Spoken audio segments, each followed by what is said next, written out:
یہ گفتگو مصنوعی ذہانت یعنی اے آئی کی مدد سے تیار کی گئی ہے، تو اس کا جو مواد ہے وہ صرف تعلیمی اور معلوماتی مقاصد کے لیے ہے۔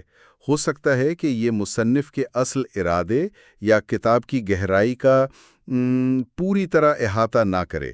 ہماری گزارش ہے کہ آپ اصل کتاب ضرور پڑھیں اور اپنی سمجھ خود قائم کریں۔ کوئی بھی غلطی غیر ارادی ہے۔ تو آئیے شروع کرتے ہیں۔ آج ہم کرسٹوفر سینفرڈ کی کتاب عمران خان، دی کرکٹر، دی سیلیبریٹی، دی پولیٹیشین پر بات کریں گے۔ ہمارا منصوبہ ہے کہ اس کتاب کا باب باب جائزہ لیا جائے، اور اب ہم اس کے پہلے باب سے آغاز کر رہے ہیں۔ باب کا عنوان ہے صرف ایک کھیل، یعنی اونلی اے گیم۔ اور یہ عنوان سنتے ہی ذہن میں پہلا سوال آتا ہے، کیا پاکستان میں کرکٹ واقعی کبھی صرف ایک کھیل رہا ہے؟ مجھے تو نہیں لگتا۔ آپ نے بالکل صحیح پکڑا۔ یہ عنوان ہی ایک طرح سے تنزیہ ہے۔ کتاب کے مطابق پاکستان جیسی جگہ پر کرکٹ کبھی بھی صرف ایک کھیل تھا ہی نہیں۔ عام لوگوں کے لیے تو یہ اپنی بے رنگ زندگی سے فرار کا ایک ذریعہ تھا، اور حکمران طبقے کے لیے مطلب یہ بالی ووڈ یا ایٹمی ہتھیاروں جتنا ہی بڑا پروپیگنڈا کا ہتھیار تھا۔ اور اس سارے سٹیج کے مرکز میں تھے عمران خان۔ وہ صرف پاکستان کے نہیں بلکہ پورے برصغیر کے لیے ایک بہت طاقتور علامت بن کر ابھرے۔ اچھا، اور انہوں نے یہ کردار بڑی آپ کہہ لیں خود اعتمادی سے نبھایا۔ تو آئیے اس ماحول کو تھوڑا اور سمجھتے ہیں۔ کتاب میں پاکستانی کرکٹ کا جو نقشہ کھینچا گیا ہے وہ کسی ڈرامے سے کم نہیں۔ یعنی جس ماحول میں عمران خان نے قدم رکھا، وہاں تقریباً 25 سال سے انتظامی نااہلی تھی، پھر عوام کا جنونی رد عمل، مطلب ایک ہی میچ میں کبھی ہیرو تو کبھی زیرو بنا دینا، بالکل۔ اور میڈیا کا پریشر، ڈریسنگ روم کی سازشیں، دھوکہ دہی، یہ سب کچھ چل رہا تھا۔ اور دلچسپ بات یہ ہے کہ کتاب کہتی ہے کہ یہی ماحول انہیں بعد میں سیاست میں بھی ملا۔ بالکل، ایک طرح سے یہ ان کی ٹریننگ ہو رہی تھی۔ اور دیکھیں، یہ صرف انتظامی کمزوری نہیں تھی، اس کی جڑیں بہت گہری تھیں، ثقافتی تھیں۔ یہاں ایک بہت ہی طاقتور نقطہ سامنے آتا ہے۔ عمران خان نے خود ایک بار کہا تھا کہ پاکستانی کرکٹرز کے ساتھ مغرب میں اسلام جیسا سلوک کیا جاتا ہے۔ یہ تو بہت بڑی بات ہے۔ جی، ان کا کہنا تھا کہ جس طرح مغرب میں اسلام کو دہشت گردوں اور جنونیوں سے جوڑا جاتا ہے، اسی طرح ہمارے کرکٹرز کو بھی ایک غیر نظم و ضبط بے لگام ہجوم کے طور پر دیکھا جاتا ہے کہ یہ امپائروں پر دباؤ ڈالتے ہیں، دھوکہ دہی کرتے ہیں اور کھیل کی روح کے خلاف جاتے ہیں۔ اچھا، تو وہ یہ کہہ رہے تھے کہ میدان میں ان پر صرف کھیل کا دباؤ نہیں تھا، بلکہ ایک پوری تہذیب کی نمائندگی کا بوجھ تھا کہ انہیں ہر وقت خود کو غلط تاثرات کے خلاف ثابت کرنا پڑتا تھا۔ جی ہاں، بالکل یہی۔ اور اسی سوچ نے ان کے اندر ایک محاصرے کی ذہنیت یعنی سیج مینٹالٹی پیدا کر دی تھی۔ سیج مینٹالٹی یعنی یہ احساس کہ ہم سب اکیلے ہیں اور پوری دنیا ہمارے خلاف ہے۔ اب یہ ذہنیت ٹیم بنانے کے لیے تو کارآمد ہو سکتی ہے، لیکن یہ جارحیت کو بھی جنم دیتی ہے، جس کی مثالیں ہمیں بعد میں میدان میں نظر آتی ہیں۔ تو یہ صرف کرکٹ نہیں تھا، یہ عزت اور شناخت کی جنگ تھی۔ بالکل۔ اور اسی جنگ کے بیچ عمران خان صرف ایک کھلاڑی سے بڑھ کر ایک عالمی آئیکن بن گئے۔ کتاب میں لکھا ہے کہ شاید باکسر محمد علی کے بعد وہ واحد کھلاڑی تھے جنہیں دنیا بھر میں کروڑوں عام لوگ فوراً پہچان لیتے تھے۔ اور وجہ صرف کرکٹ نہیں تھی، ان کی گلیمرس سماجی زندگی، ان کے فلاحی کام، یہ سب بھی اتنا ہی مشہور تھا۔ ایک نقاد نے تو یہاں تک کہا کہ عمران نے ترقی پذیر دنیا کی آواز کو جو عزت کے لیے پکار رہی تھی، ایک چیخ میں بدل دیا۔ بہت بڑا بیان ہے۔ اور یہ صرف نقاد نہیں کہہ رہے تھے۔ امریکی صدر رچرڈ نکسن نے 1992 میں کہا تھا کہ اس لحاظ سے خان واقعی ایک سربراہ مملکت کے برابر ہیں۔ واہ! اور یہ جو سربراہ مملکت نالی بات ہے نا، یہ صرف سیاسی نہیں تھی۔ ان کی عوامی زندگی میں اس کرشمے کی مثالیں بھری پڑی ہیں۔ ان کے ایک دوست نعیم الحق نے 80 کی دہائی کا ایک واقعہ سنایا۔ وہ لندن کے ہیرڈز ڈپارٹمنٹ سٹور میں تھے، اور ایک نوجوان خاتون نے عمران کو دیکھا اور وہ پہلے اپنا وقار اور پھر ہوش ہی کھو بیٹھی۔ وہ لفظی طور پر ان کے قدموں میں گر گئی۔ یہ تھا ان کا کرشمہ۔ یہ تو ناقابل یقین ہے، لیکن شہرت ہمیشہ اتنی خوشگوار نہیں ہوتی ہے نا؟ اس کا کوئی دوسرا رخ بھی دکھایا گیا ہے کتاب میں؟ بالکل، انہوں نے بہت جلد سیکھ لیا تھا کہ اس کے منفی پہلو بھی ہیں۔ 1971 میں جب وہ بھی بہت نوجوان تھے، وسٹر میں ایک مداح نے انہیں پب میں ساتھ چلنے کو کہا، جب عمران نے شائستگی سے انکار کیا تو وہ شخص غصے میں آ گیا، گالیاں دینے لگا اور چیخا، پاکستانی کمینے، جا کر کوئی اصلی کام کرو۔ یہ شاید ان کے لیے پہلا جھٹکا تھا کہ جس شہرت کو لوگ نعمت سمجھتے ہیں وہ کتنی جلدی نفرت میں بدل سکتی ہے۔ یہ تو ذاتی زندگی کی بات ہوئی۔ میدان کے اندر تو ماحول بالکل ہی مختلف تھا، کسی گلیڈیٹر کے اکھاڑے جیسا۔ جی کتاب میں کچھ ایسے واقعات ہیں جن پر آج یقین کرنا مشکل ہے۔ جی بالکل۔ دسمبر 1980 کا ملتان ٹیسٹ، ویسٹ انڈیز کے تیز گیند باز سلویسٹر کلارک پر کسی نے نارنجی کا چھلکا پھینکا۔ کلارک کو اتنا غصہ آیا کہ اس نے قریب پڑی ایک اینٹ اٹھا کر بھیڑ میں دے ماری۔ کیا؟ جی، اس واقعے میں ایک شخص زخمی ہوا اور بعد میں اس کی تصویر ملک بھر کے بس اور ٹرین اسٹیشنوں پر ایک مشہور پوسٹر بن گئی۔ یہ تھا کرکٹ کا جنون، اور کھلاڑی بھی کچھ کم نہیں تھے۔ کراچی میں پاکستان اور بھارت کے میچ کا ایک واقعہ ہے جب کچھ طلبہ احتجاج کرتے ہوئے پچ پر آ گئے۔ اس وقت عمران خان بولنگ کر رہے تھے۔ انہوں نے بڑے سکون سے ایک وکٹ اکھاڑا، سٹمپ۔ ہاں سٹمپ، اور مظاہرے کی قیادت کرنے والے کے سامنے لہرا کر اشارہ کیا کہ اگر وہ نہیں ہٹا تو۔ کتاب کہتی ہے کہ اس کے بعد اس طالب علم نے میدان میں مزید رکنے میں کوئی دلچسپی نہیں دکھائی۔ بالکل، اور نومبر 1981 میں پرتھ کا وہ مشہور واقعہ کون بھول سکتا ہے جب ڈینس للی نے جاوید میانداد کو لات ماری اور جواب میں میانداد نے اپنا بلہ اٹھا لیا۔ جی، یہ ماحول تھا پاکستانی کرکٹ کا، پرتشدد، جذباتی، غیر متوقع۔ یہ صرف ایک کھیل تو بالکل نہیں لگتا۔ تو سوال یہ پیدا ہوتا ہے کہ اس ماحول میں جو شخص بن رہا تھا اس کی اپنی شخصیت کی بنیاد کیا تھی؟ یہ جارحیت، یہ عزت کا تصور، یہ کہاں سے آیا؟ یہاں کتاب ہمیں ان کے بچپن میں لے جاتی ہے، اور ایک واقعہ ان کی شخصیت کو سمجھنے کی چابی ہے۔ جب عمران 13 سال کے تھے، وہ بغیر لائسنس کے اپنے والد کی گاڑی چلا رہے تھے کہ پولیس نے روک لیا۔ اچھا۔ انہوں نے پولیس والے کو رشوت دی اور جان چھڑا لی، لیکن جب گھر آ کر ان کی والدہ کو پتہ چلا تو وہ غصے سے جامنی ہو گئے۔ انہوں نے اپنے بیٹے سے کہا، تم دوسرے لڑکے نہیں ہو، تم ایک پٹھان ہو۔ یہ بہت گہری بات ہے، تم ایک پٹھان ہو۔ ان کی والدہ کے لیے اس کا کیا مطلب تھا؟ ان کے لیے پشتون ہونے کا مطلب تھا فخر اور ایمانداری۔ یہ پشتونوں کے ضابطہ اخلاق پختون وولی کی طرف اشارہ تھا، جس کے 2 بنیادی ستون ہیں، ننگ یعنی عزت اور بدل یعنی انتقام یا انصاف۔ اس ایک جملے نے عمران کے ذہن میں یہ بات بٹھا دی کہ ان کے اعمال صرف ان کے نہیں بلکہ ان کی شناخت اور خاندانی عزت سے جڑے ہیں۔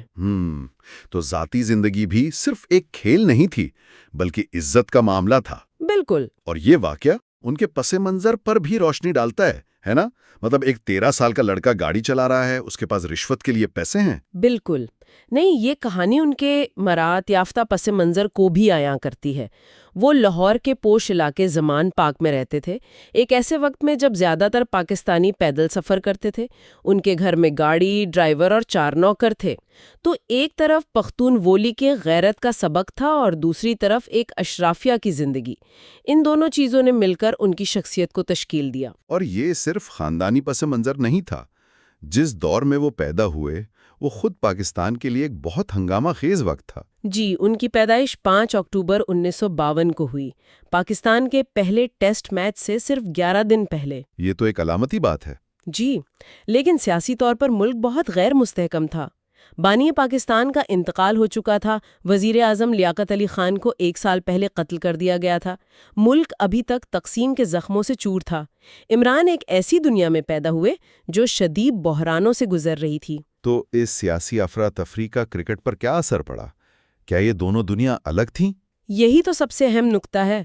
کتاب واضح کرتی ہے کہ پاکستان میں کرکٹ اور سیاست کبھی الگ تھے ہی نہیں۔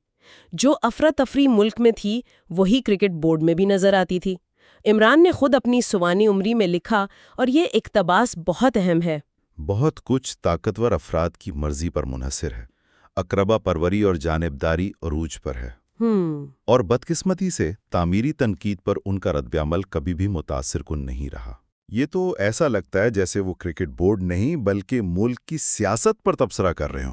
بالکل، اور کتاب کے مصنف یہی کہتے ہیں کہ یہ تبصرہ جتنا اس وقت کرکٹ سلیکٹرز پر صادق آتا ہے اتنا ہی 25 سال بعد ان کے اپنے سیاسی کیریئر پر بھی آتا ہے۔ اس سے ظاہر ہوتا ہے کہ ان کے لیے یہ میدان شروع سے ہی صرف ایک کھیل نہیں تھا بلکہ ایک سیاسی اکھاڑا تھا۔ اتنی ساری باتیں سننے کے بعد سیاست، عزت، قومی شناخت، محاصرے کی ذہنیت، اب اگر ہم اس باب کے عنوان پر واپس جائیں، صرف ایک کھیل، تو یہ کتنا طنزیہ لگتا ہے نا؟ بالکل، یہی اس باب کا خلاصہ ہے۔ عمران خان اور پاکستان کے لیے کرکٹ قومی فخر کا اظہار تھا، سیاسی انتشار کا آئینہ تھا اور ایک عالمی آئیکن کے ابھرنے کا سٹیج تھا۔ یہ ایک ایسا میدان تھا جہاں ذاتی عزت، قومی شناخت اور بین الاقوامی وقار سب کچھ داؤ پر لگا تھا۔ یہ کھیل سے کہیں بڑھ کر تھا۔ صحیح، تو اس باب نے عمران خان کی کہانی کے لیے ایک بہترین سٹیج تیار کر دیا ہے۔ جی، اور سننے والوں کے لیے ایک سوچ چھوڑ جاتے ہیں۔ کتاب میں ذکر ہے کہ جب عمران صرف 12 سال کے تھے تو ان کے چاچا احمد رضا خان، جو اس وقت قومی سلیکٹر بھی تھے، نے پیشن گوئی کی تھی کہ ایک دن یہ ہمارا سب سے بڑا زندہ کرکٹر بنے گا۔ صرف 12 سال کی عمر میں؟ جی، اب اس تمام تناظر کو دیکھتے ہوئے، یہ بے پناہ دباؤ، یہ سیاسی افراتفری، یہ قومی توقعات کا بوجھ، کیا یہ پیشن گوئی ایک نعمت تھی یا ایک لعنت جس نے ان کی پوری زندگی کی سمت طے کر دی اور ان کے ہر کھیل کو ایک ایسے مقابلے میں بدل دیا جس سے وہ شاید کبھی فرار حاصل ہی نہ کر سکے؟ تو اب ہم عمران خان پر لکھی گئی کتاب کے باب نمبر 2 مہمان نوازی اور انتقام پر بات کرتے ہیں۔ اس کا آغاز ایک بہت ہی دلچسپ واقعے سے ہوتا ہے۔ جی، وہ گاڑی والا واقعہ ہے نا؟ جی بالکل، جب وہ صرف 13 سال کے تھے، والد کی گاڑی چلاتے ہوئے پکڑے گئے اور لائسنس تو تھا نہیں، تو پولیس والے کو رشوت دے کر جان چھڑا لی۔ اور یہاں تک تو لگتا ہے کہ یہ کسی بھی نوجوان کی کہانی ہو سکتی ہے۔ ایک عام سی شرارت۔ بالکل، لیکن اصل موڑ تب آتا ہے جب ان کی والدہ کو پتہ چلتا ہے۔ شوکت خانم تو اچھا۔ وہ شدید غصے میں آ جاتی ہیں، اور ان کا غصہ اس بات پر نہیں تھا کہ رشوت کیوں دی، بلکہ ان کے الفاظ تھے، تم دوسرے لڑکوں کی طرح نہیں ہو، تم ایک پٹھان ہو۔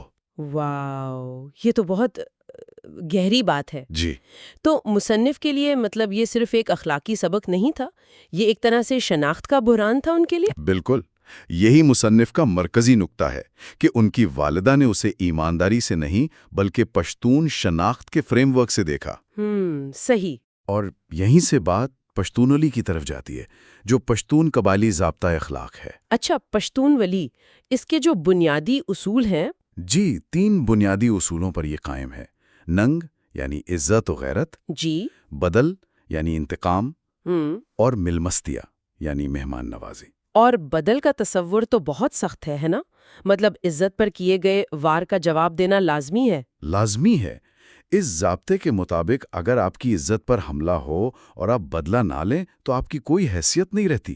تو یہ کوئی ذاتی پسند نہیں بلکہ ایک سماجی ذمہ داری ہے۔ بالکل، اور مصنف کے مطابق عمران خان کی والدہ نے انہیں یہی سبق سکھایا کہ ایک پٹھان اپنی عزت پر سمجھوتا نہیں کرتا، اور رشوت دینا اس عزت کے خلاف تھا۔ اچھا، ایک منٹ، یہاں ایک بات تھوڑی سمجھ نہیں آئی۔ جی، کتاب میں ایک طرف تو زمان پار کی وہ امیرانہ زندگی کا ذکر ہے نا، مرسیڈیز، گھر میں 4 ملازم۔ جی ہاں، بالکل، ایک مراد یافتہ ماحول کی شخصیت کی کنجی ہے۔ اچھا، کہ پرورش تو ہوئی لاہور کے جدید شہری ماحول میں، لیکن والدہ نے یہ یقینی بنایا کہ ان کی جڑیں اپنی پشتون شناخت اور اس کے ضابطوں میں مضبوط رہیں۔ تو یہ خاص طور پر ان کی والدہ کی طرف سے ایک سبق تھا۔ جی، مصنف کا یہی کہنا ہے۔ اچھا، تو ہم نے بدلہ یعنی انتقام کی تو بات کر لی۔ باپ کا عنوان مہمان نوازی اور انتقام ہے، تو ملماستیا یعنی مہمان نوازی کا کیا کردار ہے اس میں؟ بہت اہم۔ مصنف کے مطابق جس طرح بدلہ عزت کی حفاظت کے لیے ہے، اسی طرح ملماستیا عزت قائم کرنے کے لیے ہے۔ صحیح۔ پشتونی ولی میں تو یہ ہے کہ اگر آپ کا دشمن بھی آپ کے دروازے پر آ جائے تو اس کی حفاظت آپ پر فرض ہو جاتی ہے۔ اور مصنف عمران خان کی مشہور مہمان نوازی کو اسی سے جوڑتا ہے۔ جی بالکل، اسے وہ صرف ایک اچھی عادت نہیں کہتے بلکہ ان کے کردار کا ایک بنیادی ستون قرار دیتے ہیں۔ تو گویا یہ دونوں اصول، مہمان نوازی اور انتقام، ایک ہی سکے کے 2 رخ ہیں، عزت کا تحفظ اور عزت کا حصول۔ آپ نے بالکل صحیح سمجھا۔ اس باب کا مرکزی خیال یہی ہے کہ ان کی شخصیت کو سمجھنے کے لیے ان 2 بظاہر متضاد قوتوں کو دیکھنا ضروری ہے۔ ایک طرف لاہور کی شہری زندگی اور دوسری طرف پشتون بولی کا یہ غیر متزلزل قبائلی ضابطہ۔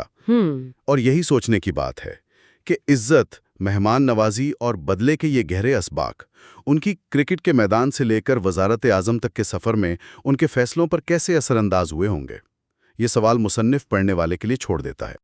اب ہم کرسٹوفر سینڈفورڈ کی کتاب عمران خان کے باب نمبر 3 کا جائزہ لے رہے ہیں۔ جی، اور اس کا عنوان ہے دی سوئنگر۔ ہاں، اور یہ عنوان ہی بڑا دلچسپ ہے۔ اس کے مطلب دو ہیں، ایک تو ظاہر ہے کرکٹ سے متعلق، جو گیند کو سوئنگ کرتا ہے وہ بالر، بالکل، اور دوسرا اس دور کی جو گلیمرس لائف تھی اس سے جڑا ہوا۔ جی، تو یہ باب عمران خان کی اسی دوہری شخصیت کو ہمارے سامنے رکھتا ہے۔ تو چلیں اس میں ذرا گہرائی میں اترتے۔ بالکل، اور یہی اس باب کی سب سے میرے خیال میں دلچسپ بات ہے۔ ہمیں ایک ہی وقت میں دو الگ الگ عمران خان نظر آتے ہیں۔ اچھا، ایک طرف تو وہ اتھک ایتھلیٹ ہیں جو آکسفورڈ کی نیٹس میں گھنٹوں پریکٹس کر رہے ہیں اپنی انسوئنگر کو بہتر بنانے کے لیے۔ جی، اور دوسری طرف لندن کی جو نائٹ لائف ہے اس کی چکا چوند میں رہنے والا ایک سپر سٹار۔ آپ نے ان کی محنت کی بات کی اور کتاب میں ان کے مشہور لٹل جمپ کا بھی ذکر ہے، لیکن مجھے یہ بتائیں کہ انگلینڈ میں لوگ ان کی اس دوہری شخصیت کو کیسے دیکھتے تھے؟ مطلب ایک طرف ایک سنجیدہ کرکٹر، دوسری طرف پلے بوائے۔ بہت اچھا سوال ہے۔ کتاب کے مطابق یہ تضاد ہی ان کی پہچان بن گیا تھا۔ اچھا، اور اس کی ایک وجہ شاید کاؤنٹی کرکٹ میں ان کے شروع کے تجربات تھے۔ انہیں نسل پرستانہ تبصروں کا سامنا بھی کرنا پڑا، جیسے وہ چٹنی والا واقعہ۔ بالکل، ایک مخالف بولر نے انہیں چٹنی کہا تو عمران نے اس کا جواب لفظوں سے نہیں دیا بلکہ گیند کو پارک سے باہر پھینک کر دیا۔ جی ہاں، اور یہیں سے ان میں وہ ایک آپ کہہ لیں کہ دفاعی خود اعتمادی پیدا ہوئی۔ یعنی وہ جاریت میدان پر نظر آنے لگی۔ بالکل، اور یہی خود اعتمادی پھر ہمیں برائٹن کے اس نائٹ کلب والے واقعے میں بھی نظر آتی ہے۔ ہاں، وہ تو کمال کا قصہ ہے۔ جب دوست نے کہا کہ جا کر لڑکیوں سے بات کریں تو انہوں نے کہا نہیں شکریہ۔ اگر وہ مجھ سے ملنا چاہتی ہیں تو وہ خود یہاں آ سکتی ہیں۔ جی، اب یہ تکبر بھی لگ سکتا ہے، لیکن یہ ایک طرح سے اپنی شناخت منوانے کا طریقہ تھا کہ میں تمہارے اصولوں پر نہیں کھیلوں گا۔ تو وہ چاہتے تھے کہ شہرت ان کے پاس آئے، نہ کہ وہ شہرت کے پیچھے جائیں۔ اور یہ شہرت پھر آئی بھی بہت زیادہ، کرکٹ سے بھی آگے نکل گئی، یہاں تک کہ امریکی صدر رچرڈ نکسن نے انہیں سربراہ مملکت کے برابر قرار دے دیا۔ وہ صرف پاکستان نہیں بلکہ پورے برِ صغیر کی ایک پہچان بن گئے تھے۔ اور جب کوئی اتنا بڑا آئیکن بنتا ہے تو پھر تنازعات بھی ساتھ آتے ہیں۔ بالکل، اور وہی ہوا 1982 کے دورے پر ریورس سوئنگ کا تنازع کھڑا ہو گیا۔ ریورس سوئنگ یعنی پرانی گیند کو ہوا میں حرکت دینا۔ جی، جو اس وقت انگلش بالرز کے لیے ایک معمہ تھا۔ عمران کہتے تھے کہ یہ کوئی کالا جادو نہیں ہے، بلکہ یہ ایک ہنر ہے، ایک سائنس ہے۔ ہاں، جو پاکستان کی خشک پچوں پر سیکھا گیا ہے۔ لیکن انگریزی میڈیا نے اسے بے ایمانی سے جوڑ دیا اور اس سے ٹیم میں ایک محاصرہ ذہنیت یا سیج مینٹالٹی پیدا ہوئی کہ دنیا ہمارے خلاف ہے۔ تو یہ باب ایک ایسے شخص کی تصویر پیش کرتا ہے جو ہر محاذ پر لڑ رہا تھا اپنی شناخت کے لیے، ایک کھلاڑی کے طور پر بھی، ایک پاکستانی کے طور پر بھی، اور اسٹیبلشمنٹ کے اندر ایک آؤٹ سائیڈر کے طور پر بھی۔ بالکل۔ اور اگر ہم اسے بڑے تناظر میں دیکھیں تو ان کی شخصیت کے یہی سارے پہلو ان کے سیاسی کیریئر کی بنیاد رکھتے نظر آتے ہیں۔ کیسے؟ دیکھیں، کرکٹ بورڈ سے ان کے اختلافات، میڈیا میں ان کی امیج اور دباؤ میں پرفارم کرنے کی صلاحیت۔ کتاب میں کرکٹ انتظامیہ پر ان کا ایک کال بھی ہے۔ اچھا، وہ کہتے ہیں بہت کچھ طاقتور افراد کی خواہشات پر منحصر ہے، اقربا پروری اور جانبداری عروج پر ہے۔ اور حیرت کی بات یہ ہے کہ یہی تبصرہ، یہی الفاظ 25 سال بعد ان کے سیاسی بیانیے پر بھی بالکل فٹ بیٹھتے ہیں۔ بالکل ایسا ہی لگتا ہے۔ تو سامعین کے لیے ایک آخری سوچ چھوڑے جاتے ہیں، جس طرح عمران خان نے کرکٹ کے میدان میں ایک آؤٹ سائیڈر کے طور پر نظام کو چیلنج کیا، کیا وہی حکمت عملی ان کی سیاست میں کامیابیوں اور ناکامیوں دونوں کی وجہ بنی؟ اچھا، تو اب ہم عمران خان کی سوانح عمری کے چوتھے باب پر بات کرتے ہیں، جوہری ہتھیاروں کے بغیر جنگ۔ جی، عنوان خود ہی اتنا ڈرامیٹک ہے نا، صاف لگتا ہے کہ یہاں بات صرف کرکٹ کی تو نہیں ہو رہی ہوگی۔ بالکل، عنوان ہی سب کچھ بتا دیتا ہے۔ یہ دراصل شاعر خادر محی الدین کے اس خیال کی عکاسی کرتا ہے کہ قوم پرستی کا مطلب اکثر اپنے ملک سے محبت کم اور دوسرے ملک سے نفرت زیادہ بن جاتا ہے۔ صحیح۔ اور اس سیریز میں تو یہی ہو رہا تھا، یہ کھیل نہیں تھا، یہ قومی شناخت اور وقار کی لڑائی بن گئی تھی۔ ذرائع یہ بھی بتاتے ہیں کہ میڈیا کا کردار اس میں بہت جارحانہ تھا۔ کراچی کے ایک اخبار نے تو بھارتی ٹیم کو کافر تک کہہ دیا۔ جی، اور ذلیل کیے جانے کے لائق دشمن، یہ الفاظ استعمال ہوئے تھے۔ اور وہ الٹی گنتی والے اسکور بورڈز، جیسے کسی جنگ کا کاؤنٹ ڈاؤن چل رہا ہو۔ بالکل، اور اس سب نے کھلاڑیوں پر ایک ناقابل یقین دباؤ ڈالا۔ لیکن دلچسپ بات یہ ہے کہ میدان سے باہر ماحول کبھی کبھی بالکل مختلف ہوتا تھا۔ اچھا؟ جی، کتاب میں ذکر ہے کہ بھارتی کپتان بشن بیدی نے لاہور میں بچوں کے ہسپتال کے لیے خون کا عطیہ دیا۔ یہ ایک بہت بڑی انسانی ہمدردی کی مثال تھی، ہے نا؟ یہ تو بہت بڑی بات ہے۔ لیکن میڈیا نے اسے یا تو مکمل نظر انداز کر دیا یا کہیں اندر کے صفحے پر ایک چھوٹی سی خبر بنا دی۔ تو کیا ہم یہ کہہ سکتے ہیں کہ یہ دشمنی زیادہ تر میڈیا کی پیدا کرتا تھی؟ مطلب کھلاڑیوں کے آپس میں تعلقات اتنے کشیدہ نہیں تھے؟ کافی حد تک جی، کھلاڑی ایک دوسرے کا احترام کرتے تھے، لیکن عوامی دباؤ اتنا شدید تھا کہ میدان میں انہیں دشمنوں کی طرح ہی لڑنا پڑتا تھا۔ کوئی درمیانی راستہ نہیں تھا؟ کوئی نہیں تھا، یا تو آپ ہیرو تھے یا غدار۔ اچھا، تو میدان پر تو یہ جنگ چل رہی تھی، لیکن اسی دباؤ کے بیچ عمران خان خود ایک کھلاڑی کے طور پر کیسے ابھر رہے تھے؟ یہ بہت دلچسپ پہلو ہے۔ اسی دباؤ نے انہیں ایک عام فاسٹ بولر سے ایک یوں سمجھے سوچنے والا بولر بنا دیا۔ سوچنے والا بولر؟ جی، سسکس میں ان کے ساتھی بتاتے ہیں کہ وہ صرف بھاگ کر تیز گیند پھینکنے پر یقین نہیں رکھتے تھے، وہ مسلسل اپنے اینگلز، اپنے رن اپ، یہاں تک کہ گیند کی پوزیشن پر بھی تجربات کرتے رہتے تھے۔ تو یہ صرف جسمانی طاقت کا کھیل نہیں تھا، یہ ایک ذہنی جنگ بھی تھی جو وہ بلے باز کے ساتھ لڑ رہے تھے۔ بالکل، یہ ایک نفسیاتی جنگ تھی۔ وہ جانتے تھے کہ بلے باز پر قومی دباؤ ہے، اور وہ اپنے رن اپ میں ذرا سی تبدیلی کر کے اس دباؤ کو اور بڑھا دیتے تھے۔ جیسے شطرنج کی کوئی چال ہو۔ بالکل، اور ایک مبصر نے تو ان کے بولنگ ایکشن کو کرکٹ کا سب سے سنسنی خیز منظر تک کہا ہے۔ واہ، تو ایک طرف وہ میدان میں اتنے ذہین اور خطرناک بولر بن رہے تھے، لیکن میدان سے باہر ان کی شخصیت کیسی تھی؟ میدان سے باہر وہ ایک معمہ تھے۔ معمہ؟ جی، کتاب میں ان کے ساتھی کھلاڑی انہیں کلنٹ ایسٹ وڈ سے تشبیہ دیتے ہیں، الگ تھلگ، خود میں مگن، اور یہاں تک کہ خوفناک۔ اچھا، تو وہ زیادہ گھلتے ملتے نہیں تھے؟ نہیں، جو شاید اس شدید دباؤ سے نپٹنے کا ان کا اپنا طریقہ تھا۔ لیکن میڈیا تو انہیں بالکل ایک الگ ہی انداز میں پیش کر رہا تھا۔ جی، عمران خان نے خود اس بات کا ذکر کیا کہ انہیں ایک ایسے کھلاڑی کے طور پر دکھایا گیا جو بے وقوف حسیناؤں کے ساتھ گھومتا ہے، نہ کہ ایک ایسے پروفیشنل کے طور پر جو ذہنی طور پر اتنا مشکل کھیل کھیل رہا ہے۔ اور یہی تضاد مطلب ان کی شخصیت کا مرکزی حصہ بن گیا۔ بالکل، ایک طرف وہ انتہائی پروفیشنل تھے، اپنے کھیل کے لیے وقف، دوسری طرف ایک بڑے سیلیبریٹی کی زندگی۔ اس پورے سین نے انہیں شہرت کی قیمت بہت جلدی سکھا دی تھی۔ انہیں سمجھ آ گیا تھا کہ عوام کی محبت کتنی غیر مستقل ہو سکتی ہے۔ تو خلاصہ یہ ہے کہ یہ باب صرف کرکٹ کے اعداد و شمار کا نہیں ہے، یہ اس بات کا احاطہ کرتا ہے کہ کس طرح قومی دشمنی، میڈیا کی یلغار اور ذاتی زندگی کی توڑ پھوڑ نے عمران خان کی شخصیت کو تشکیل دیا۔ جی، وہ ایک کھلاڑی تھے جو میدان کے اندر اور باہر دونوں جنگ لڑ رہے تھے۔ اور یہ ہمیں ایک بہت گہرے سوال پر لا کر چھوڑتا ہے۔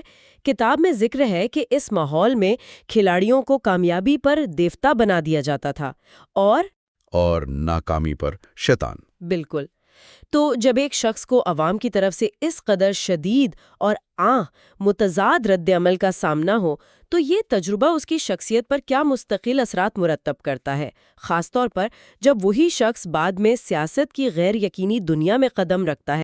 اب عمران خان پر لکھی گئی کتاب کے 5ویں باب پر بات کرتے ہیں، دی ڈاؤن ہل اسٹرگل۔ جی، یہ باب مطلب واقعی چونکا دینے والا ہے۔ یہاں ہمیں وہ عمران خان نظر نہیں آتا جو دنیا پر چھایا ہوا تھا۔ بالکل، یہاں ایک ایسا انسان دکھائی دیتا ہے جو جسمانی اور ذہنی دونوں طرح سے ٹوٹ چکا تھا۔ اور اس باب کی خاص بات یہی ہے کہ یہ دکھاتا ہے کہ ایک ہیرو جب گرتا ہے تو کیا ہوتا ہے۔ جی، اور یہ سب شروع ہوتا ہے بھارت کے خلاف ایک شاندار کامیابی کے فوراً بعد، جب اچانک یہ انکشاف ہوا کہ ان کی پنڈلی کی ہڈی میں سٹریس فریکچر ہے؟ جی، ایک سنگین سٹریس فریکچر۔ یہ صرف ایک چوٹ نہیں تھی، یہ ان کے پورے کریئر پر ایک سوالیہ نشان تھا۔ کتاب میں اس درد کی شدت کو بہت واضح طور پر بیان کیا گیا ہے۔ یہ ایسا درد تھا کہ صبح بستر سے اٹھنا تک ایک عذاب بن گیا تھا۔ بالکل، اور اس کا جو نفسیاتی اثر تھا وہ جسمانی تکلیف سے کہیں زیادہ گہرا تھا۔ اچھا۔ مطلب جب لندن میں ڈاکٹروں نے وہ تجرباتی سرجری کی اور اس کے بعد کہہ دیا کہ بھی بطور فاسٹ بولر آپ کا کریئر تقریباً ختم ہے، تو یہ ایک طرح سے ان کی پوری شناخت پر حملہ تھا۔ کتاب میں بھی وہ خود اسے اپنی زندگی کا سب سے مشکل دور کہتے ہیں، ہے نا؟ جی، جہاں وہ شدید ڈپریشن کا شکار تھے۔ اور یہ ذہنی دباؤ صرف ان تک نہیں رہا۔ کتاب میں ایک بہت تکلیف دہ حصہ ہے جہاں ذکر ہے کہ لاہور میں ان کے والدین کو بھی جی، منفی پریس کی وجہ سے اپنے گھر کے باہر لوگوں کی تنقید کا سامنا کرنا پڑتا تھا۔ یہ بہت اہم نکتہ ہے۔ اور اسی ٹوٹی ہوئی ٹانگ اور ذہنی اذیت کے دوران انہیں کپتان بنا دیا جاتا ہے۔ بڑا عجیب فیصلہ تھا، ہے نا؟ لیکن اس نے ایک نئے تنازع کو جنم دیا۔ کس طرح کا تنازع؟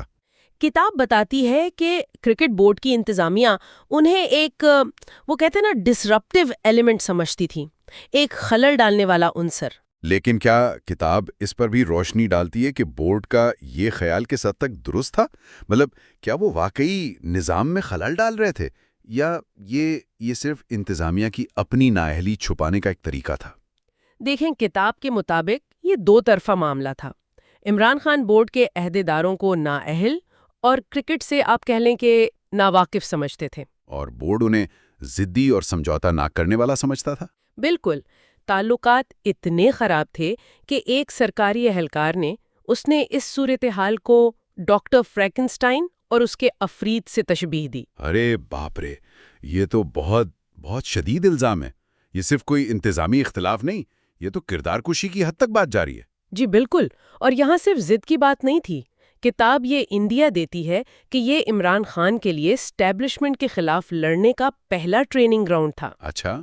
وہ سسٹم کے اندر رہ کر سسٹم سے لڑنے کا ہنر سیکھ رہے تھے، جو بعد میں ان کی سیاست کا ایک مرکزی نقطہ بنا۔ اس شدید مخالفت کے باوجود انہوں نے ہمت نہیں ہاری۔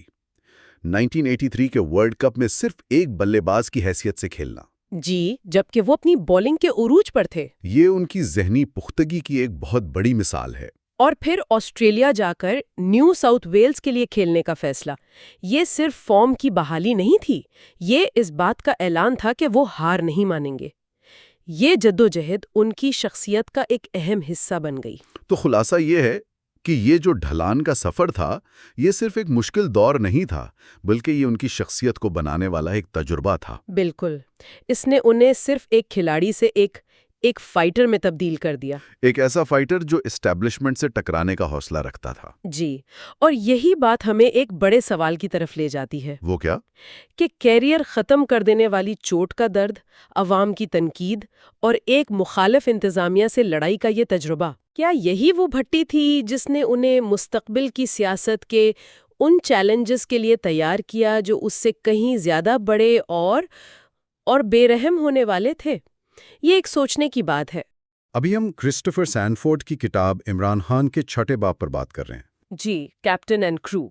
اور یہ باب صرف کرکٹ کے بارے میں نہیں ہے، یہ ایک لیڈر کی نفسیات کو سمجھنے کی کوشش ہے جس نے نہ صرف ایک ٹیم کو بلکہ پاکستانی کرکٹ کے پورے کلچر کو بدلنے کی ٹھانی تھی۔ بالکل۔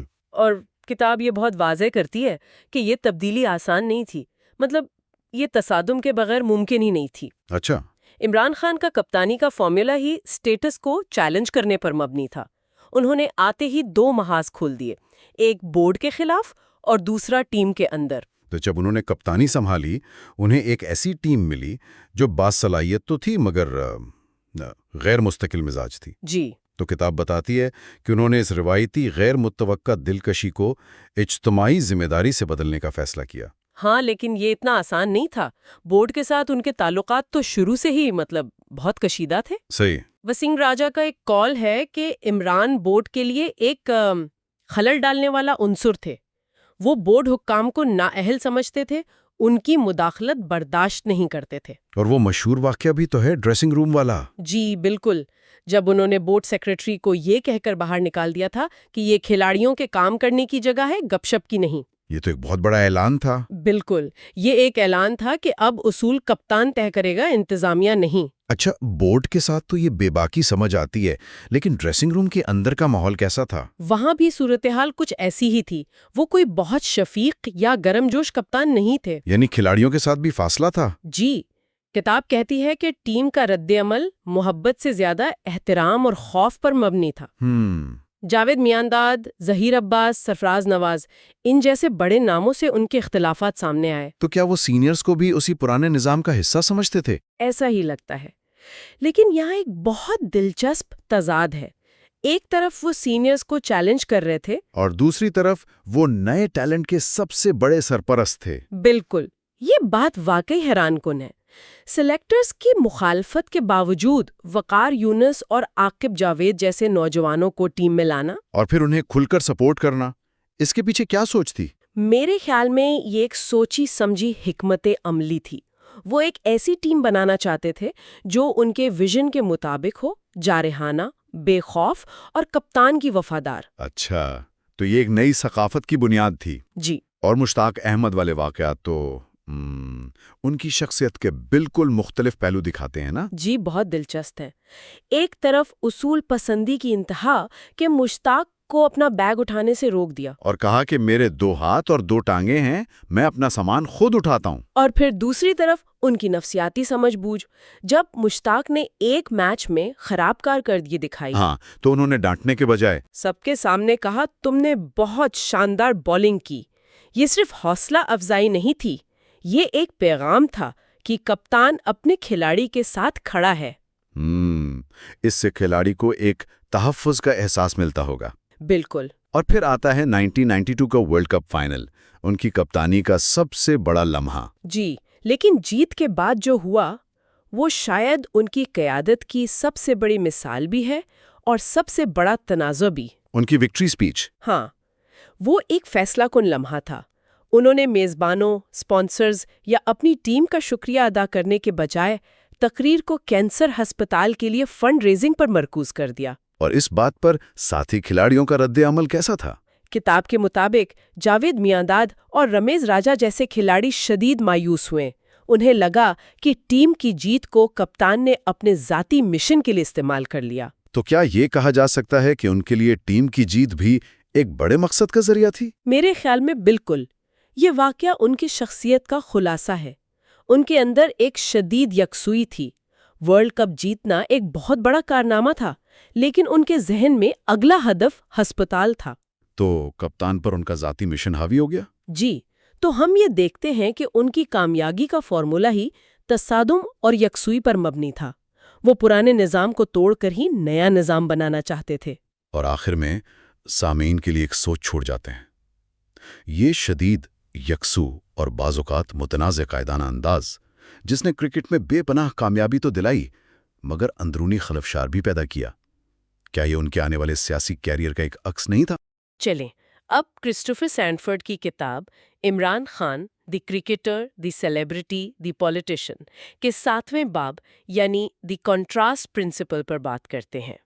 جی، اس باب کا جو بنیادی سوال ہے نا، وہ بڑا دلچسپ ہے کہ ایک ہی انسان وہ 2 بالکل مختلف دنیائیں اپنے اندر کیسے رکھ سکتا ہے؟ بالکل، اور سینڈفورڈ اسی پہیلی کو عمران خان کی شخصیت کی بنیاد قرار دیتے ہیں۔ مطلب ایک طرف آپ دیکھتے ہیں انگلینڈ کا کاؤنٹی سرکٹ، جہاں وہ ایک محدود سے کھلاڑی لگتے ہیں، اور دوسری طرف پاکستان کے لیے کھیلتے ہوئے ایک طوفان ہے۔ بالکل، ایک قومی ہیرو۔ اور یہی تضادات ہیں جو ان کی پوری کہانی کو اتنا غیر معمولی بناتے ہیں۔ تو پھر آئیے اس پہیلی کو سلجھانے کی کوشش کرتے ہیں۔ پہلی کڑی سے شروع کریں، ورسٹرشائر کا وہ دور۔ جی، وہیں سے شروع کرتے ہیں۔ کتاب کہتی ہے کہ انگلینڈ کا ماحول انہیں بہت ہی بورنگ لگتا تھا اور وہاں کے کھلاڑی بے جان۔ ہاں، اور اس سے بھی بڑھ کر جو بات تھی وہ یہ کہ انہیں اپنی نیچرل جو فاسٹ بولنگ تھی اس کے بجائے میڈیم پیس کرنے کو کہا جاتا تھا۔ وہ پاکستان کے لیے کھیلنے آئے، یہاں وہ تضاد بالکل کھل کر سامنے آتا ہے۔ انتخاب عالم والا واقعہ ہے نا؟ جی، کپتان انتخاب عالم نے انہیں گیند دی اور صرف ایک جملہ کہا، انہیں اچھلنے پر مجبور کرو۔ واہ، مطلب مکمل آزادی دے دی۔ اور اس ایک جملے نے، اس اعتماد نے ایک اوسط کاؤنٹی بولر کو ایک ورلڈ کلاس سٹار میں بدل دیا۔ یہ تو ہوئی میدان کی بات، لیکن یہی تضاد تو ان کی ذاتی زندگی میں بھی تھا، خاص طور پر انگلینڈ میں۔ جی، کتاب میں انہیں آکسفورڈ سمودھی کا لقب دیا گیا ہے، ایک ایسا شخص جو ہفتے میں 4-5 راتیں باہر گزارتا تھا۔ ہاں، یہ امیج بہت مضبوط تھا۔ تو یہ بات سمجھ نہیں آتی کہ کوئی ایسی زندگی گزار کر بھی ایک ٹاپ لیول کا ایتھلیٹ کیسے بنا رہ سکتا ہے۔ دیکھیں، یہی تو اس امیج کے پیچھے کا دھوکہ ہے، کیونکہ اس تصویر کے پیچھے ایک ایسا ڈسپلن تھا جس کا اس دور میں تصور بھی مشکل تھا۔ اچھا، جیسے کہ؟ کتاب زور دیتی ہے کہ انہوں نے کبھی شراب نہیں پی، اور یہ 1970s کی دہائی کے برطانوی کلچر میں، خاص طور پر کھلاڑیوں میں، ایک انہونی بات تھی۔ تو یہ جو پلے بوائے والی امیج تھی وہ بس ایک دکھاوا تھی؟ بڑی حد تک۔ وسیم راجہ کا ایک قول ہے کتاب میں کہ عمران ہر صبح گراؤنڈ میں سب سے پہلے پہنچنے والے کھلاڑی تھے۔ ہر صبح؟ جی، اور وہ گھنٹوں اکیلے ایک سٹمپ پر بولنگ کی پریکٹس کرتے تھے۔ تو ان کی عوامی زندگی اور ان کی جو پروفیشنل لگن تھی، وہ دو بالکل الگ دنیایں تھیں۔ شاید اسی لیے ان کے اپنے ساتھی کھلاڑی بھی انہیں اکثر سمجھ نہیں پاتے تھے۔ بالکل۔ کتاب میں انہیں ایک الگ تھلگ رہنے والا، ایک کلاسک کاؤ بوائے کہا گیا ہے، جو آتا، اپنا کام کرتا اور چپ چاپ چلا جاتا۔ جی، اور اس کی وجہ شاید وہ شدید دباؤ تھا جو وہ محسوس کرتے تھے۔ کیسا دباؤ؟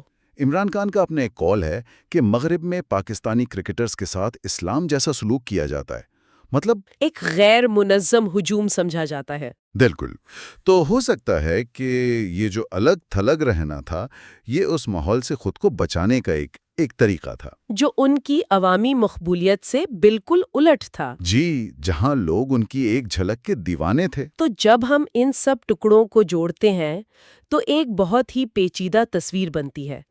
کاؤنٹی کا ایک بجھا ہوا سا کھلاڑی جو پاکستان کا آئیکن بن جاتا ہے، ایک پبلک میں سوشلائٹ، لیکن اصل میں ایک انتہائی ڈسپلن والا ایتھلیٹ۔ ایک تنہا رہنے والا کھلاڑی جو لاکھوں لوگوں کا ہیرو ہے۔ بالکل، اور یہیں پر یہ باب ایک بہت ہی طاقتور نقطے پر ختم ہوتا ہے۔ رچرڈ نکسن نے ایک بار کہا تھا کہ عمران خان ایک سربراہ مملکت کے برابر ہیں۔ اچھا، تو سوچنے کی بات یہ ہے کہ کیا وہ ان تضادات کے بغیر کبھی اس مقام تک پہنچ سکتے تھے؟ کیا یہ اندرونی پیچیدگی ہی ان کی کرشماتی شخصیت کی اصل وجہ تھی؟ تو اب بات کرتے ہیں عمران خان کی زندگی پر لکھی گئی کتاب کے 8ویں باب کی۔ Dropping the pilot. جی، ڈراپنگ دا پائلٹ، اور یہ عنوان ہی خود ایک پوری کہانی ہے۔ بالکل، یہ ایک مشہور سیاسی کارٹون سے لیا گیا ہے نا؟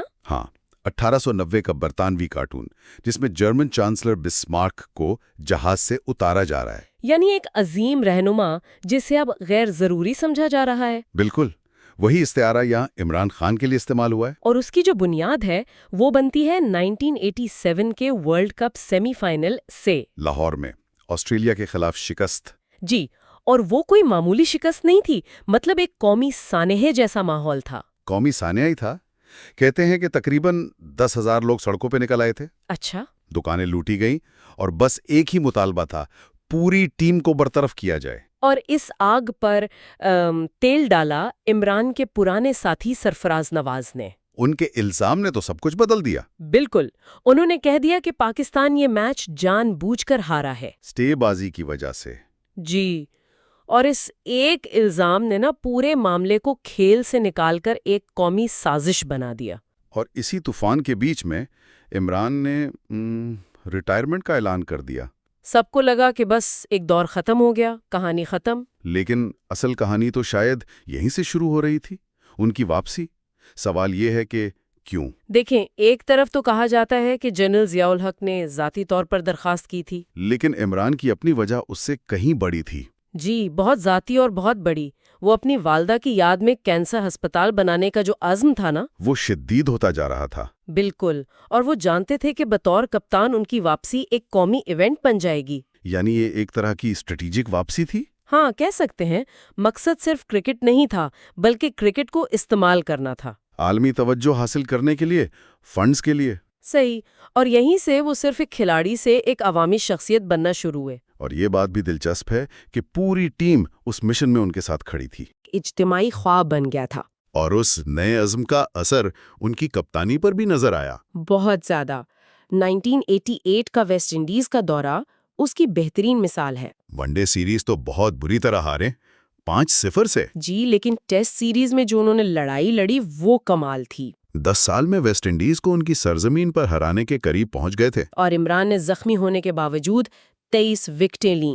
یہ ان کے ارادے کی پختگی کو ظاہر کرتا ہے۔ اسی دورے کا وہ مشہور قصہ بھی تو ہے ویو رچرڈز کے ساتھ نوک جھونک کا۔ اچھا، وہ ٹرینیڈاڈ ٹیسٹ والا؟ جی، جب عمران نے ان سے کہا تم خود کو بہت پسند کرتے ہو ہے نا؟ اور رچرڈز کا جواب بھی اتنا ہی شاندار تھا۔ کیا کہا تھا انہوں نے؟ انہوں نے کہا ہاں، اور میں نے یہ تمہیں دیکھ کر سیکھا ہے۔ مطلب میدان میں 2 بادشاہوں کی ٹکر تھی۔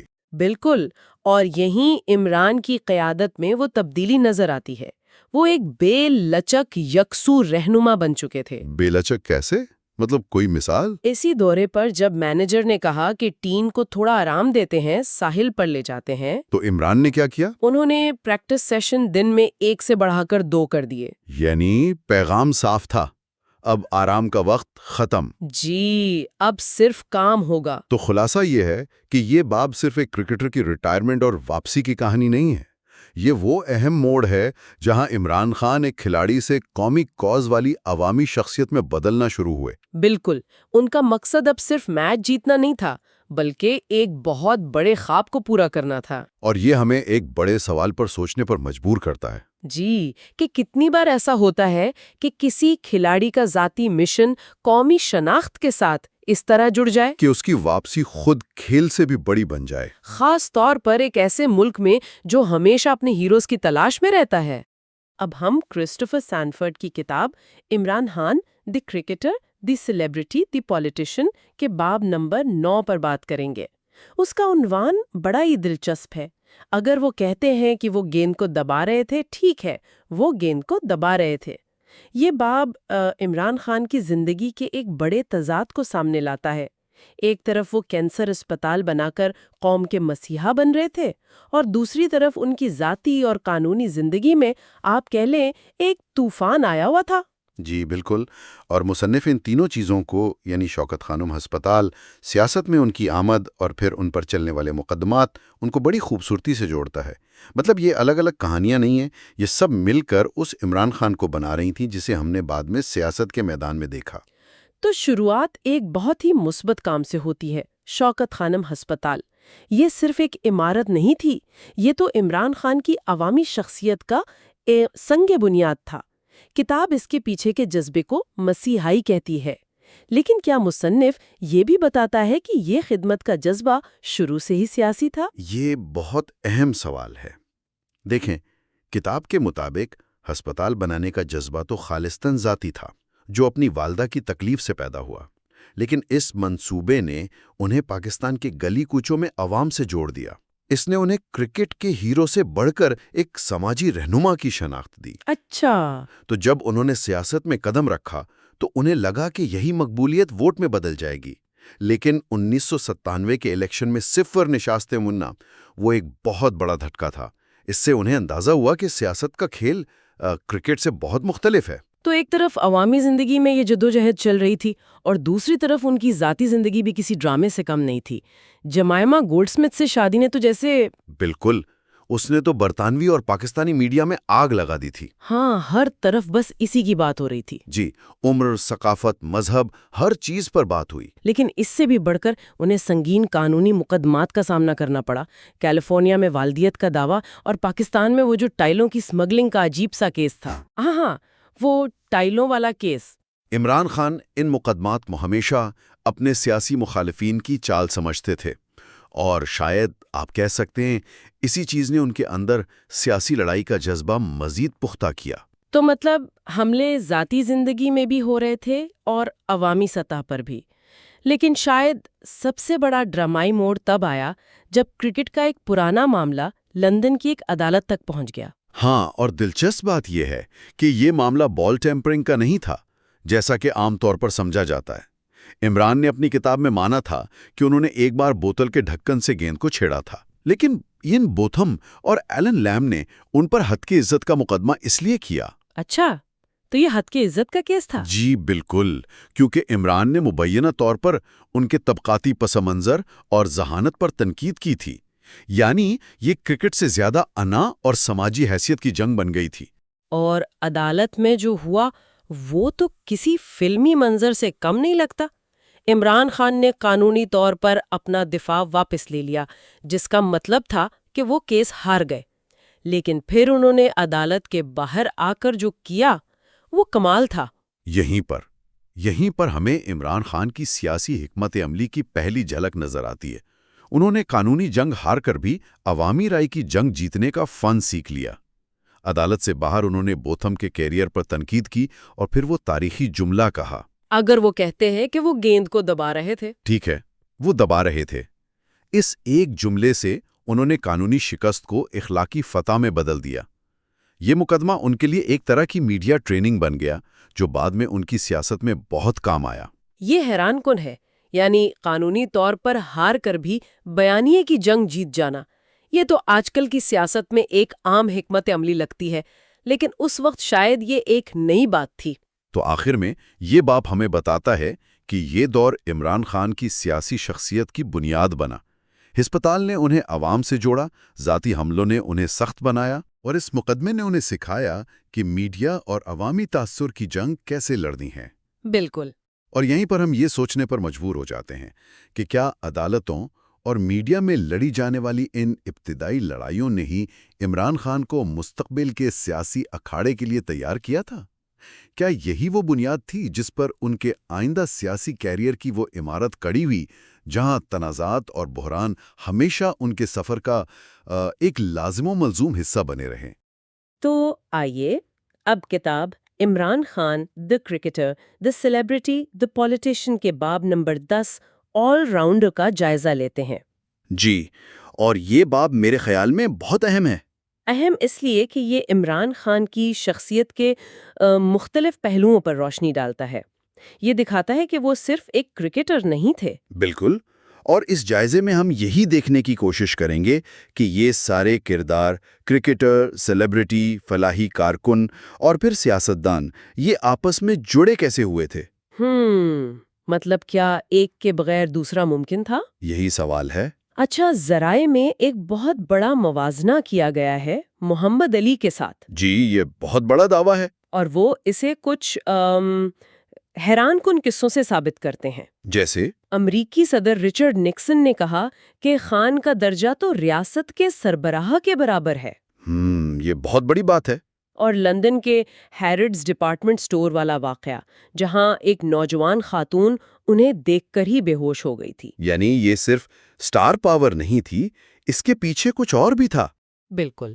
تو یہ شہرت کیا تھی؟ دیکھیں، یہ صرف مقبولیت نہیں تھی، یہ ایک علامت تھی۔ ترقی پذیر دنیا کے لیے وہ ایک امید تھے، ایک ایسی شخصیت جو عالمی سطح پر ان کی نمائندگی کر سکتی تھی۔ اچھا۔ لیکن یہی شہرت بعد میں ان کے لیے ایک، آپ کہہ لیں کہ ایک چیلنج بھی بنی۔ اور اسی شہرت کو استعمال کر کے انہوں نے شوکت خانم میموریل کینسر ہسپتال کا منصوبہ شروع کیا۔ جی، اپنی والدہ کی یاد میں۔ اور دسمبر 1994 میں جب ہسپتال کا افتتاح ہوا تو ربن کسی سیاستدان سے نہیں کٹوایا گیا۔ نہیں، بالکل نہیں، یہ بہت علامتی لمحہ تھا۔ ربن سمیرہ یوسف نامی ایک نوجوان کینسر کی مریضہ نے کاٹا تھا۔ واہ۔ اور یہی منصوبہ ان کی زندگی کا ایک ٹرننگ پوائنٹ تھا۔ ٹرننگ پوائنٹ کیسے؟ ہسپتال کے لیے فنڈز اکٹھا کرتے ہوئے عمران خان کا پہلی بار پاکستان میں موجود کرپشن سے براہ راست سامنا ہوا۔ اچھا، تو یہ ان کا پہلا عملی تجربہ تھا۔ جی، اور اسی تجربے نے ان کے سیاسی نظریات کو شکل دی۔ یہ ہسپتال ایک طرح سے انہیں ملک کے مسائل کا ایک کریش کورس دے رہا تھا۔ یہ بات سمجھ آتی ہے۔